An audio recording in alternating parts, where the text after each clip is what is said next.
Ocurrió en el año de 1988, cuando un transeúnte aparentemente normal, quien parecía buscar algo entre la vegetación de una jardinera, fue emboscado y arrestado por miembros de la Policía Técnica Judicial. Pronto se daría a conocer la noticia de que la PTJ había capturado satisfactoriamente al presunto secuestrador del niño David Correia de tan solo 10 años de edad, pero a pesar de tener esposado al presunto secuestrador, la pregunta más importante del caso aún quedaba sin respuesta. ¿Dónde estaba el pequeño David Correia? Un 8 de agosto de 1988, en el estacionamiento Oropeza de la parroquia caraqueña de La Vega, el niño de una humilde familia portuguesa, David Correia, jugaba en el asiento del conductor de un autobús, mientras que su padre, Gregorio Correia, se encargaba de lavar dicho vehículo. Pronto el niño se aburriría de jugar y al decirle a su padre que regresaría a su casa, este le pediría a David que le buscase otro balde con agua y un poco más de jabón, pero mientras caminaba de regreso a su casa, entre los vendedores de la calle y el murmullo de la gente que caminaba por el lugar, se encontraban unos ojos que lo miraban desde la lejanía y sin llamar la atención. David en un momento dado, se distraería viendo cómo volaban unos papagayos, oportunidad que aprovechó Carmelo Iseles Álvarez, un conocido de la familia, para convencer al niño de regalarle un papagayo, pero que tenían que ir a su casa para buscarlo, y debido a la inocencia del pequeño David, este aceptaría acompañar a Carmelo, quien lo llevaría a la zona oeste de Caricuao, a un estacionamiento ubicado en la zona industrial Ruiz Pineda, donde le diría a David que los papagayos estaban en los asientos traseros de su auto, por lo que el niño entraría a buscarlos, pero al no encontrar nada, y al escuchar cómo la puerta del carro se cerraba, David entendería las verdaderas intenciones de su acompañante.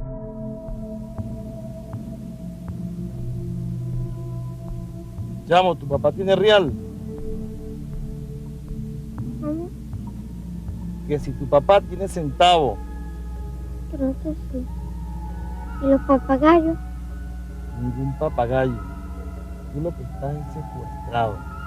David trataría de huir de su captor, pero este le asestaría un golpe que lo desmayaría en el acto, para después cubrirlo con unas sábanas, y utilizar un cable con el que rodeó el cuello del niño, arrebatándole la vida al pobre David Correia. Habiendo consumado el acto, Carmelo Iseles ocultaría el cuerpo del niño Correia dentro de su auto, para después hacer una llamada a la panadería donde trabajaba el hermano de Gregorio Correia, Martín Correia, siendo el primero en ser notificado del secuestro. ¿Aló, sí? ¿Usted es familia del niño David? Bueno, yo soy su tío, ¿sí? Bueno, escúcheme bien. El niño está secuestrado. ¿Qué? Los tenemos a todos vigilados. Consiguen los 60.000 bolívares. En una hora lo volveremos a llamar. Recuerde, no avisen a la policía, o si no matamos al niño.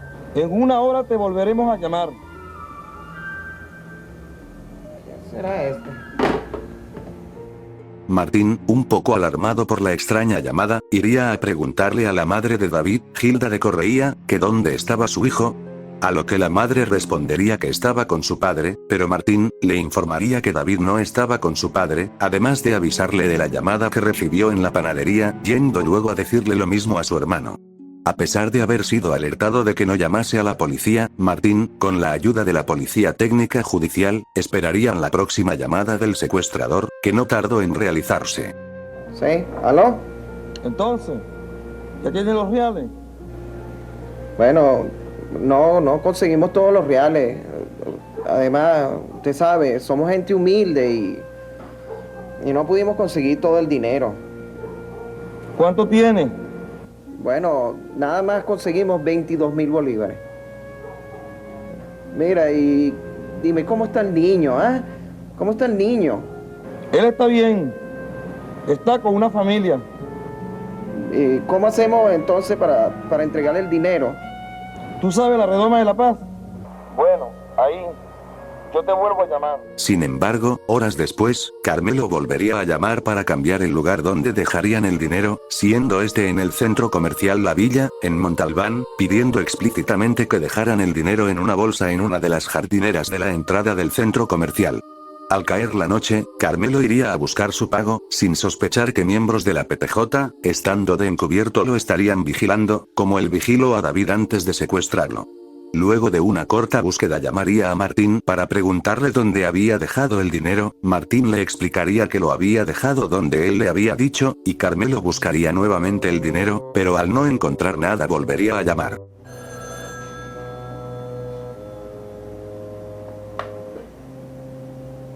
¿Aló? Mira, vale, vas a tener tú mismo. ¿Todavía no encuentran nada? No. Bueno, pero me tiene que dar tiempo, ¿no? Un rato. ¿Cuánto, chico? Tengo que agarrar un carrito para ir. Bueno, vienes y la pones donde la podamos ver. Y después te vas, apúrate. Ok. Carmelo tomaría de la basura una bolsa plástica para recoger la basura de los alrededores y así pasar inadvertido, pero antes de que Carmelo pudiese hacer algo, los efectivos de la PTJ procedieron con su arresto, para inmediatamente ser sometido a una larga sesión de interrogatorio, todo para conocer el paradero del niño David Correia, a lo cual Carmelo comenzó a decir una serie de coartadas que a la hora de ser corroboradas resultaban ser falsas, además de que afirmó haber sido contratado por dos inexistentes personas, que le pagaron 5.000 bolívares para hacer las llamadas y buscar el dinero. Con la presión de los medios de comunicación, y principalmente de la familia del niño Correia, los interrogadores de Carmelo, a los 3 días de tenerlo tras las rejas, le hicieron creer que habían encontrado el cuerpo del niño, y Carmelo, aceptando que ya no podía ocultar su crimen, decidió confesar y llevar a los efectivos de la policía a donde se encontraba David Correia.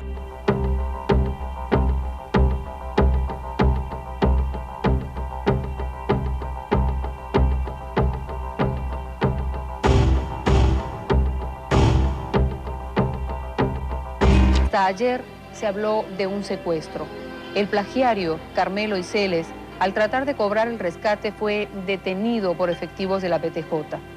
A las 11:30 de la mañana de ayer, las esperanzas de una madre, de una familia, de un país quedaron truncadas.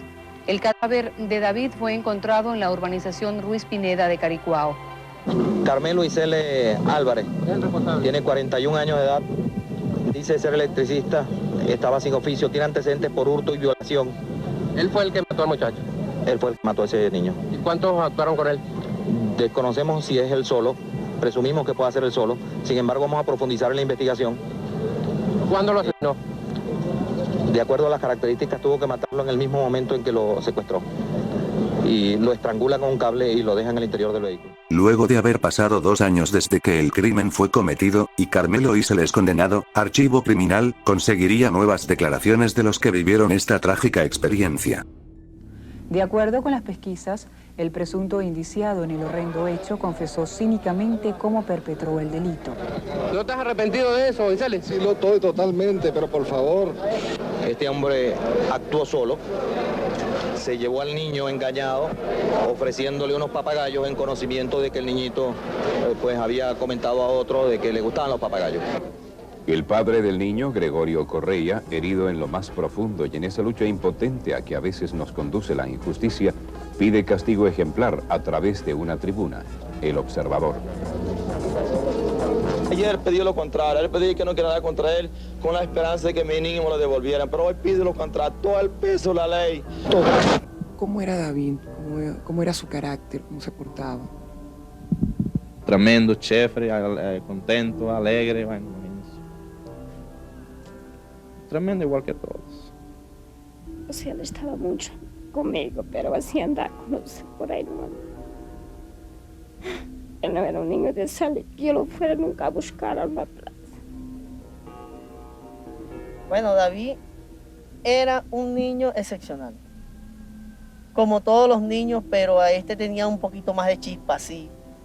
Lo que le pasó a David, no sé en realidad cómo sería el destino, no sé qué pasaría ahí. Pero David era demasiado avispado. ¿Cómo era Carmelo? ¿Cuál era su comportamiento aquí? Muchacho tranquilo, más bien criado en su casa, sin, ¿cómo te diré? Bueno, sí, criado en su casa, criado, con buena crianza. Era muy amigo mío, era muy, ¿cómo le puedo decir yo? Bueno, muy servicial. ¿Sabe usted si el señor Iseles tenía problemas económicos? Caramba, no te sé decir, tenía problemas económicos. las veces que salíamos, cubría con los gatos. Señora Gilda, ¿cómo fueron esos días? Siguen siendo porque un hijo no es fácil de olvidar. Y más de esa forma. Algo que es de uno y lo llevan así tan cruelmente. Sin motivo, sin sentido. Sin que uno sepa, sin que uno diga por qué me lo llevaron. Uno no consigue el por qué. No es fácil de olvidar. Y no es que son, siguen siendo, porque para mí yo todavía siento que David me va a regresar. Estamos ingresando a las instalaciones administrativas del internado judicial capital El Rodeo, a donde será trasladado el reo Carmelo Isele Álvarez para que intentemos conversar con él. Al ingresar a la oficina, Carmelo ya se encontraba allí, con el rostro tapado por sus manos. Conversamos con él solicitándole sus declaraciones, pero en principio la respuesta fue negativa. No quería acceder. Se limitó a decirnos que era inocente y una Biblia apoyada en sus piernas ilustraba su testimonio, en el cual refería su conversión a la fe en Dios, a la fuerza divina que mencionaba como único soporte y consuelo en estos años de reclusión. En ningún momento nos mostró su rostro. Sin embargo, en aras de mantener la objetividad que ha tenido como norte Archivo Criminal, insistimos en que nos diera su versión, en que transmitiera al público su punto de vista, su verdad. Finalmente, accedió a conceder una corta entrevista. Que me acusaron de algo injusto, que yo había matado a un niño, y eso es falso completamente. Y después me maltrataron en PTJ diciendo para que yo aceptara esa vil verdad. ¿Qué fue lo que pasó? Si usted no fue el culpable, ¿qué fue lo que sucedió? Fue una venganza que tomaron contra mí, de un señor que trabajaba conmigo, y yo lo boté del trabajo porque era ladrón. Él me robaba a mí, yo lo despedí, él me dijo que se iba a vengar de mí en alguna forma, y esa es la forma como él se vengó. Por favor. Usted no dijo, ¿por qué no lo dijo usted en aquel momento? ¿Por qué no dijo esto en aquel momento? Lo dije, pero me tenían muy amenazado a mí de todo, y a mi familia también, que me le iban a desnudar, que me le iban a maltratar y todo eso, me iban a meter preso y todo. Es el derecho que él tiene a defenderse, de acuerdo a nuestra legislación. Es también una reacción psicológica de la persona a posteriori, luego de haber cometido un delito de esta naturaleza. Recuerde que, ahora, pero volviendo a lo que él manifiesta según versión suya, de que es incierto por cuanto es una confesión manipulada por el organismo policial, recuerde que la confesión de por sí no basta. En el marco jurídico venezolano se necesita mucho más que eso. Es la compilación o suma de muchos otros indicios o evidencias que puedan hacer lo que se llama la prueba. Y en este caso en particular, esa pluralidad de indicios dan a entender que sí, efectivamente fue Carmelo Isele el autor de este crimen. Sí, yo se lo digo con cierta propiedad, tuve a cargo de esa investigación. El expediente fue instruido de una forma extraordinaria, de una forma óptima, y recuerdo perfectamente bien que nosotros allí descargamos o sustanciamos el mismo con toda una serie de aspectos de orden legal que hacían en esa oportunidad cuando lo pusimos a la orden del tribunal, entender de que este hombre era el presunto autor de ese delito. ¿Qué ha representado todo esto para usted y para su familia, señor Isele? La destrucción y perdición total. Una destrucción total. Eso es todo, eso es lo que ha representado. ¿Qué ha vivido usted en estos 2 años y medio casi de reclusión que tiene primero en el retén de Katia y ahora aquí en el retén del Rodeo? Aquí estoy viviendo mi vida como un ser evangélico desde que llegué aquí, predicando la palabra de Dios y rescatando almas. Y a los padres de ese niño, ¿usted qué les puede decir? Que yo siempre los he tenido un gran aprecio, pero yo nunca le he maltratado a un niño de ellos, a ninguno, a nadie le he maltratado yo niño. Jamás tengo nada en contra de ellos ni nada de esto, y los comprendo en la situación que ellos están ahorita. Ya, déjeme esto ya, por favor. De acuerdo con las informaciones obtenidas, Carmelo Isele Álvarez había sido detenido en 2 oportunidades con anterioridad a este hecho. La primera en la comisaría de Simón Rodríguez en 1974 como presunto indiciado en el delito de hurto genérico. y la segunda en la comisaría de La Vega como presunto indiciado en el delito de violación de 2 de sus hijas. En ninguno de los 2 casos las denuncias prosperaron y Carmelo Isele fue dejado en libertad. Supuestamente usted tenía una acusación anterior por violación de 2 de sus hijas. ¿Qué hay de cierto en esto? Eso es totalmente falso. Incluso pueden buscar a esas niñas y preguntárselos directamente a ellas. Eso es falso totalmente. ¿Y de dónde salió esa versión? Una hija mía que estuvo molesta conmigo, entonces amenazó a la otra. Y entonces de ahí sucedió todo. Creo que era por el motivo de la casa que yo les tenía a ellos. Eu conselho a todos os padres que todas as pessoas mais amigos que seja, sempre hay que desconfiar de todo mundo, tanto, ainda mais as niñas, que são pequeñas, tanto amigos como amigas que vão para na casa de una para estudiar e isso, que tem muito cuidado com os niños. É muito perigoso e não hay que tener confianza en nadie hoy en día. Ni en la misma familia, en nadie. Esa es la experiencia que dejó el caso de David. Essa é a experiência de David e muitos casos mais que vai passando na vida, que uno vai sabendo, vai vendo, vai escuchando. Lo que resulta sumamente difícil de analizar o de explicar es la conducta misma de un ser humano involucrado en una actividad de este tipo. Yo digo que se necesita ser un distorsionado, por decirlo de alguna forma. Es hasta difícil calificarlo. ¿Cómo exista alguien que pueda ser capaz de hacer un daño tan grande? Y sobre todo en esa criatura. Y al final por dinero, porque no existe otra razón en ese tipo de delito. Bueno, y en aquel momento sentía mucha rabia y deseo de, si fuera posible, de tomar venganza en mis propias manos. Pero la vida la da Dios, se la quita Dios. Lamento a las personas que se toman ese atributo de hacerlo. Yo lo único que pediría es que se castigara a él y personas como él, con la pena máxima, con la mayor pena que se pueda aplicar a una persona. ¿Qué sintieron ustedes o qué sintió usted en este caso con motivo de David al conocer la noticia tanto del secuestro como posteriormente del asesinato de David? Fue muy triste, nosotros cerramos un negocio y fue triste. Toda la vida es triste. Es triste porque es como si fuese un hijo de nosotros, cualquier persona, fue muy triste. ¿Cómo cambió lo que pasó, su vida y la vida de sus hijos? Cambió bastante. Vuelven las navidades, vuelven los cumpleaños, pero no existen para mí. Uno vive porque tiene que vivir. Pero si uno pudiera, no sé. Cambió mucho la vida mía. Uno sigue viviendo, pero ese dolor jamás. Nadie me lo quita. En todo está David. La esperanza de verlo crecer, de saber cómo era. Pero que podemos hacer nada. Carmelo Isele Álvarez fue retenido en el retén e internado judicial de Catia, el 15 de agosto de 1988, y trasladado al rodeo el 2 de febrero de 1990, donde en realidad no sabría decir si cumplió con la condena establecida, que era de 15 a 20 años, debido a que la defensa de Carmelo Iseles había presentado una revisión psicológica de Carmelo para así aliviar la condena, pero es que este caso, de verdad, hay poca o nula información sobre él en internet, así que si alguien sabe si cumplió con esta condena o no, déjelo saber en los comentarios. Había sido apresado el perpetrador del crimen, pero esto, como en la mayoría de los casos, no logró disipar el inmenso dolor que había dejado el llamado monstruo de La Vega.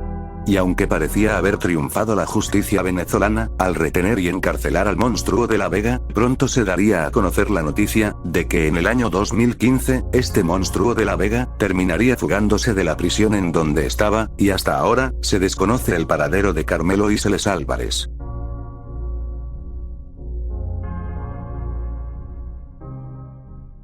Sé que este video es un poco más corto de lo normal, pero como les dije anteriormente, este caso prácticamente es los media, porque ni recortes de periódicos o fotos de la víctima o el plagiario se encuentran en internet, lo cual tiendo a creer que debido al escándalo de que el monstruo de La Vega se fugó de la cárcel, alguna organización o efectivos policiales se hayan encargado de eliminar cualquier rastro de este caso, aunque eso no explicaría por qué no borraron este capítulo de archivo criminal, o simplemente soy yo que soy un loco conspiranoico, y solo es porque este caso no es muy famoso y nadie se ha tomado la molestia de archivar este caso en internet.